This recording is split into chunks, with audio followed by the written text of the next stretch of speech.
estamos de volta, hoje conversando sobre idadismo com Marco Antônio Vieira Souto, Head de Estratégia do grupo Dreamers, ex-Arteplan. Bom, Marco Antônio, vamos continuar nossa conversa. Eu queria entrar na questão da intergeracionalidade, né? Porque a gente acaba sempre falando sobre combater o idadismo para uma bolha, vamos chamar assim, né? Para as pessoas que já têm mais de 50, 60, 70 anos de idade. Mas essa nova sociedade que a gente quer construir, muito mais plural, mais diversa, mais respeitosa, a gente tem que começar lá nas idades mais tenras. É isso? Você concorda?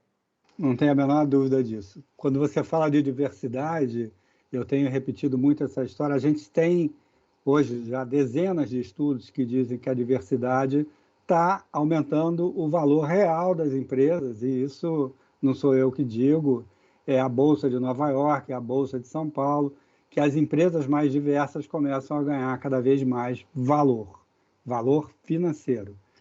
E isso, quando a gente rebate para dentro dos ambientes de trabalho, a diversidade, e principalmente quando cada vez mais a gente busca caminhos de inovação, a inovação ela não surge do mesmo olhar, olhando sempre para a mesma coisa. Ela surge de diversos olhares, e olhares que olham para a mesma coisa de maneira diferente. Então, eu que tenho 63 anos, eu tenho uma experiência, por exemplo, da década de 80, início de 90, onde nós tivemos 6 planos econômicos. Eu sei o que é uma crise econômica, né? Eu vivi isso. É diferente de uma leitura, a vivência daquilo na pele, saber o que era um remarcador de preço, a velocidade que ele fazia a remarcação do supermercado. Para nós, isso é tudo ficção hoje, mas é real.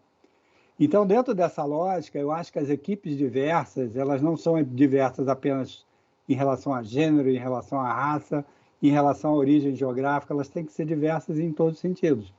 E essa diversidade de idade, ela é extremamente benéfica, porque, por um lado, eu tenho uma ousadia, um olhar fresco das gerações mais novas, num contraponto de quem eventualmente já viveu aquilo, não para derrubar a ideia, mas para tornar aquela ideia ainda mais poderosa. Eu sempre brinco que o mais do 60 mais é, na verdade, uma soma, mas uma soma de gerações, uma soma de possibilidades. Então, é 60 mais 30, 60 mais 20, 60 mais 40. E o que Adorei isso. E está lá, né? Só que ninguém se apropriou disso. Também é mais experiência, também é mais vivências, também é mais uma série de coisas. E é bacana porque a gente utiliza isso que eventualmente era visto como negativo, né? Que você chegava aos 60 a mais e tal. Agora não, 60 a mais é mais um monte de coisa que a gente está trazendo para o jogo, né? E assim, por isso é que eu insisto que essa conversa ela tem que cada vez mais descer para essas pessoas que têm 30, 40 anos, para que, de alguma maneira, a gente possa ajudar nesse preparo dessas pessoas para viverem até 80, 90, 100 anos de idade. Então, eu acho que essa troca é uma troca também de perspectiva em relação ao futuro. A gente precisa dar mais visibilidade a essa conversa, né? Porque, de certa maneira, acaba faltando também a tal da empatia, da sinergia, enfim, da solidariedade entre as próprias gerações, né? Eu já percebi, já presenciei, né, tentativas de entrosar as gerações que o jovem fica ressabiado. O que esse velho está querendo fazer aqui? Eu que sei de tudo, eu sei inclusive da tecnologia. E a pessoa mais velha também fica ressabiada, porque assim, como é que ele está mandando em mim? Como é que ele é chefe do departamento? Então, quer dizer, a gente precisa, né, ter um pouco mais de generosidade a reolhar, ressignificar todas essas conexões novas, né? Especificamente na área que eu trabalho, que é a área de marketing e comunicação, ela hoje é com certeza multidimensional para qualquer trabalho. Então, a gente está falando de plataformas de comunicação, onde você tem dezenas, centenas, eventualmente, de pontos de contato da marca com os seus consumidores. Isso implica que o tempo todo a gente trabalha com equipes multidisciplinares.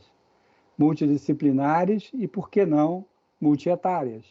É uma questão da gente começar a entender em que você tem uma hierarquia muito mais horizontal e não tão verticalizada e marcada por um tempo, por uma idade que define um poder, né? Nem para baixo, nem para cima. Então, para mim, essa é o primeiro recorte que eu faço em relação a uma perspectiva de futuro real. A outra Tá. é uma alegoria que eu tenho sempre trazido para as conversas, que imagina que nós estamos numa estrada. Na ponta dessa estrada tem uma pessoa de 30 anos. Na outra ponta tem uma pessoa de 60, 70 anos. Se um caminhar em direção ao outro, a distância percorrida é a metade. Vai ser um esforço menor para todo mundo. Então, cabe também às empresas, dentro do que a gente chama de segurança corporativa, né, que o Timothy Clark, por exemplo, é o grande teórico dessa parte, como é que a gente cria, de fato, um ambiente que seja tão seguro e que possa existir o confronto, possa existir o debate, possa existir o contraditório. Isso é extremamente rico, né? Na área que eu trabalho, em que você tem uma série de coisas que são muito subjetivas, não necessariamente você tem ali o rigor da pesquisa por trás para dizer que aquela é a melhor tomada de posição. Então, se é muito subjetivo, você tem que ter um ambiente em que as opiniões podem ocorrer.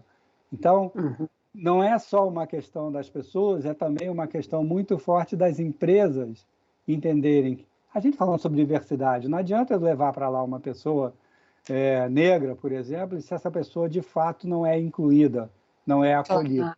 A pessoa com mais idade é absolutamente a mesma coisa. Não adianta fazer o que eu chamo de age wash, né, que eu emprestei do greenwash lá, que é botar uma pessoa mais velha para dizer, ok, tiquei aquela história que eu tinha de diversidade, está valendo. Vamos em frente, sou diverso, está tudo certo. Não, não é isso. É qual é a atuação dessa pessoa dentro da empresa de maneira...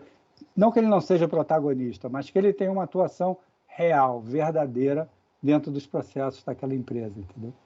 Algumas empresas, talvez com a melhor das boas intenções, começam a lançar mão, tipo aquele filme O Senhor Estagiário. Nossa, estagiário para pessoas acima de 50 anos, de 60 anos. Trainee, né? Vagas de trainee para pessoas também acima de 50 anos. E houve uma série de questionamentos, ganhos e perdas, como em tudo, né? Eu queria saber a sua opinião, porque teve várias pessoas acima de 50 falando assim, nossa, muito obrigada por essa oportunidade. Outros, puxa vida, mas salários de 1.500 a 3.000 reais, desculpa aí. E a valorização de todo o meu cabedal, de toda a minha experiência. Eu queria saber a sua opinião. Como é que você tem visto essa questão? Essa é uma questão necessariamente polêmica, né? Não tenho a menor dúvida, porque eu acho que, primeiro, tem a ver com aquilo que eu acabei de dizer, que é o ambiente que essa pessoa encontra lá. Se esse plano de estágio é um plano para inglês ver, como a gente dizia, né? Que não tem, de fato, a ver com a estratégia de pessoas dessa empresa, não é, de fato, para você ter um ambiente mais diverso, você ter esse confronto que eu falei, esse contraditório de ideias, eu acho que realmente não vale. A questão do salário ou de quanto paga, essa eu acho um pouco mais complicada, porque a função ela vai pagar isso mesmo, né? Então, se você não quer essa função, ok, não se habilite para ela, né? Porque a função paga isso. Em qualquer outro lugar vai ser mais ou menos assim. Mas, por outro lado, o desafio que a gente tem que continuar fazendo, ok, foi muito legal essa história do estágio. Vamos levar isso para outras esferas?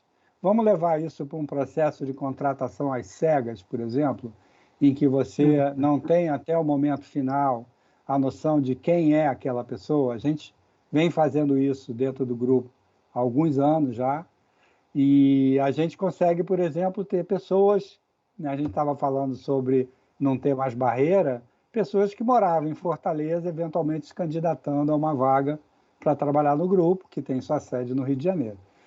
Então, a mesma coisa em relação à idade. Se você tem contratação às cegas, você consegue ter pessoas que têm mais idade e chegam, de repente, num momento final ali da contratação. Mas, quanto ao salário, eu também tenho conversado um pouco, porque essa é outro daquele discurso pronto para não ter a pessoa com mais idade. Eu não tenho pessoa com mais idade porque é caro, né? Porque ela custa muito caro. Então, eu prefiro contratar o mais novo. A gente sabe que existe um processo de juniorização para ter realmente pessoas mais baratas, entre aspas, se é que a gente pode nominar uma pessoa assim. Mas, por outro lado, eu acho que começa a haver, dentre as pessoas que têm mais idade, uma possibilidade. E aí, nós estamos falando de jornada e não, novamente, de carreira, necessariamente. Talvez eu, com 65 anos ali, eu queira um emprego ou uma atividade, que eu acho melhor, que me tome apenas 2 dias da semana. Eu continuo mantendo a minha atividade, continuo tendo uma relação mais ligada à área de trabalho em que eu estava, mas com certeza eu vou ganhar menos do que eu ganhava quando eu trabalhava 5 dias da semana. As pessoas Bom querem... para ambos, né? Pois é. Pode ser um novo sistema, né? Mas é isso que ainda não foi perguntado, ou pelo menos não foi ampliada essa conversa. Dentro do grupo, a gente vem cada vez mais pensando exatamente na jornada dessas pessoas. Uma pessoa que tem hoje 75 anos, você simplesmente demiti-la não é o melhor caminho, ou simplesmente aposentá-la. Vamos conversar com essa pessoa, vamos entender qual é a intenção dele. Quer continuar como um advisor, um consultor para a sua área aqui, e a gente recorre a você de tempos em tempos, você vem uma vez por semana ou conversa com a gente uma vez por semana, é possível, é possível. Né? Então, eu acho que isso minimiza um pouco essa história, mas qual é o lado bom daquela história toda do estagiário? Significa que a conversa está ganhando velocidade e alcance. Claro. Conversa sobre idadismo. Porque mesmo sendo uma reação que a gente não acha necessariamente a mais correta, é uma reação. Significa que aquela conversa chegou em alguém que se sentiu incomodado com aquilo de alguma maneira e se mobilizou da maneira que ele achou correta para aquele assunto. Então, esse continua sendo o meu olhar positivo para essa situação. Amei a nossa conversa, Marco Antônio. Muitíssimo obrigada mesmo. E tomara que para todo mundo tenha sido essa nossa conversa muito enriquecedora, muito inspiradora. Obrigada a você também, que nos acompanhou até agora. E se você quiser rever esse ou qualquer outro dos nossos programas, acesse saopaulo.sp.leg.br ou nas nossas redes sociais. Muito obrigada, beijo, até a próxima.